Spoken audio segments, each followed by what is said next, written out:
Subhanallah, Subhanallah, Subhanallah, Subhanallah, Alhamdulillah, Alhamdulillah, Alhamdulillah, Alhamdulillah. Cristianismo, Islam y Judaísmo pueden coexistir pacíficamente. El profeta Mahoma nació en la Península Arábiga en una época en la que el salvajismo completo, la ausencia de la ley y el orden era un hecho cotidiano en la vida. Sin embargo, en un corto período de tiempo, se convirtió en el medio para formar una civilización brillante. Aplicó la justicia revelada en el Corán a los habitantes de los países que fueron tomados y llegaron a acuerdos con ellos que contendrían a ambas partes. En consecuencia, la gente de estos países, independientemente de su fe o etnia, estaba satisfecha con su justicia. Tomándolo como su modelo a seguir, los países del Medio Oriente fueron el hogar de cristianos y judíos junto con musulmanes durante mucho tiempo. Sin embargo, estas hermosas personas del libro han tenido que abandonar sus tierras en las últimas décadas. Investiguemos la razón por la cual las guerras y la persecución causaron la dramática caída de la población judía y cristiana en el Medio Oriente.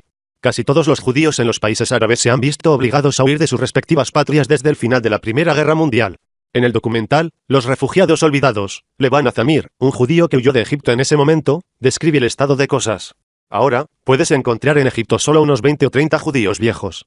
En 1944, quedaban 55,000 judíos en Yemen, 150,000 en Irak, 140,000 en Argelia, 80,000 en Egipto, 38,000 en Libia, 265,000 en Marruecos, 105,000 en Túnez, 100,000 en Irán, 27,000 en Siria y 5,666 en Líbano. Pero hoy, a excepción de unos pocos miles de judíos en Marruecos, Túnez e Irán, la población judía en los países antes mencionados no supera las docenas.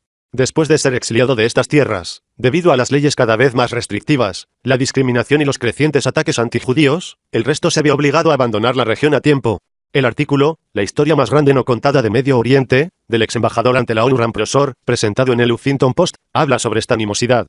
En cuestión de años, prácticamente toda la comunidad judía de 2500 años de antigüedad de Irak había huido, vaciando el país de muchos de sus mejores artistas, músicos y hombres de negocios. Escenas similares se desarrollaron en toda la región, desde Egipto hasta Siria, desde Libia hasta Yemen. Nuevas leyes draconianas impidieron a los judíos el culto público, los obligaron a portar tarjetas de identidad judías y confiscaron miles de millones de dólares en sus propiedades y activos. Cuando tomamos en consideración a los cristianos, encontramos una escena igualmente dolorosa. El cristianismo prácticamente desapareció en el Medio Oriente, la misma región donde nació. Los coptos cristianos comenzaron a abandonar Egipto en grandes cantidades después de la Revolución de 1952. En la última década más o menos, la región se ha convertido en un lugar donde era demasiado difícil para ellos seguir viviendo debido a los numerosos ataques de la Iglesia. Junto con tales atrocidades, los coptos también están expuestos a asesinatos o conspiraciones para causarles daño o muerte.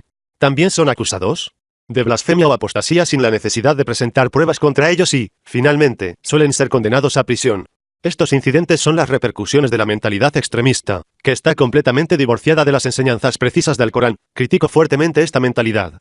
La causa raíz de este sistema es que la mayoría de los musulmanes esencialmente han abandonado el Corán, asumiendo los diversos libros de interpretación, hadices y fatwas como reglas a seguir. La mayoría de las personas en el mundo islámico consideran las declaraciones de los líderes religiosos como una regla y, por lo tanto, cada comunidad religiosa comienza a tener sus propias prácticas. Estas personas también han llegado a adoptar hadices fabricados que consisten en declaraciones de odio contra la gente del libro. Pero, en verdad, el Islam requiere que los musulmanes demuestren comprensión y respeto a sus creencias. Dios les ordena que sean justos incluso cuando no es en su propio interés. Según el Corán, todos los musulmanes tienen la responsabilidad de aceptar todas las verdaderas creencias y verdaderos profetas, sin diferenciar entre ninguno de ellos. Corán 2, 136. Dios informa a los musulmanes que entre la gente del libro, hay un grupo que guía por la verdad y actúa justamente de acuerdo con ella. Corán 7, 159. Como básicamente confían en la revelación de Dios, la gente del libro tiene preceptos morales y sabe que es legal y que no. Por esta razón, es legal que los musulmanes coman la comida preparada por la gente del libro. Del mismo modo, se ha dado permiso para que un hombre musulmán se case con una mujer de entre la gente del libro. Corán 5, 5. Dios informa a los musulmanes que entre la gente del libro, hay un grupo que guía por la verdad y actúa justamente de acuerdo con ella. Corán 7, 159. Como básicamente confían en la revelación de Dios, la gente del libro tiene preceptos morales y sabe que es legal y que no. Por esta razón, es legal que los musulmanes coman la comida preparada por la gente del libro. Del mismo modo, se ha dado permiso para que un hombre musulmán se case con una mujer de entre la gente del libro. Corán 5, 5. De hecho, durante los tiempos del gobierno islámico, especialmente en la época del profeta Mahoma, los musulmanes abrazaron a los cristianos y judíos con gran respeto y compasión. El profeta fue justo y compasivo con ellos e intentó crear una atmósfera conciliadora entre estas tres comunidades religiosas. Varios acuerdos permitieron a cristianos y judíos vivir como comunidades religiosas autónomas.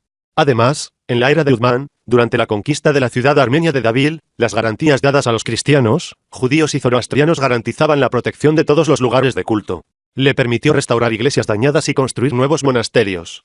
Por ejemplo, el monasterio de San Sergio a las afueras de Medain fue destruido por el patriarca Mahoma y reconstruido durante el reinado de Uthman. Uqba, el gobernador de Egipto, contribuyó a un monasterio nestoriano, la iglesia de Edesa fue restaurada durante el reinado de Muawiyah y la iglesia de San Marcos fue construida en Alejandría. La persistente existencia de iglesias y sinagogas en Egipto, Palestina, Jordania, Siria e Irak demuestra el respeto de los musulmanes por otras religiones. El monasterio del Sinaí, con una mezquita adyacente, es un importante centro de peregrinación en el monte Sinaí. Del mismo modo, el Imperio Otomano dio un ejemplo con su actitud muy cortés hacia los judíos que huían de la tiranía española mientras se refugiaban en el suelo otomano.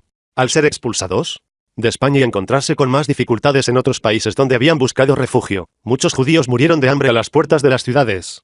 El sultán Bayazid dio la bienvenida a los judíos a tierras otomanas y exigió que la gente le mostrara respeto. Otro ejemplo de la vida boyante de cristianos y judíos en suelo musulmán se vio en la Andalucía musulmana conocida como la Convivencia.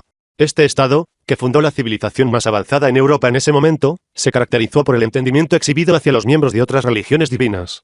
La supervivencia, o la convivencia, estaba en todas partes, en el arte, la ciencia e incluso la adoración.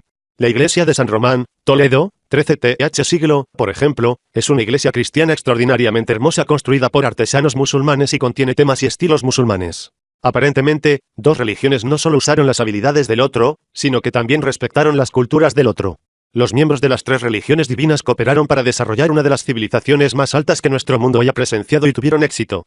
Como se ven los ejemplos citados, los musulmanes han disfrutado de una gran compañía con judíos y cristianos a lo largo de la historia. En las tierras musulmanas que habitaban, la gente del libro se dedicaba al comercio y adquiría propiedades como deseaba, se dedicaba al comercio a la profesión de su elección, y eran nombrados para puestos en la administración estatal e incluso en palacios reales. Disfrutaron de la libertad de expresión e hicieron logros científicos y culturales que todavía están con nosotros hoy. Por lo tanto, los musulmanes deben concentrarse en las enseñanzas del Corán y dejar de lado el espíritu de odio difundido por la cosmovisión equivocada de los extremistas. Deben reemplazar las creencias falaces por otras precisas y volver a los tiempos en que los miembros de las tres religiones divinas coexistieron.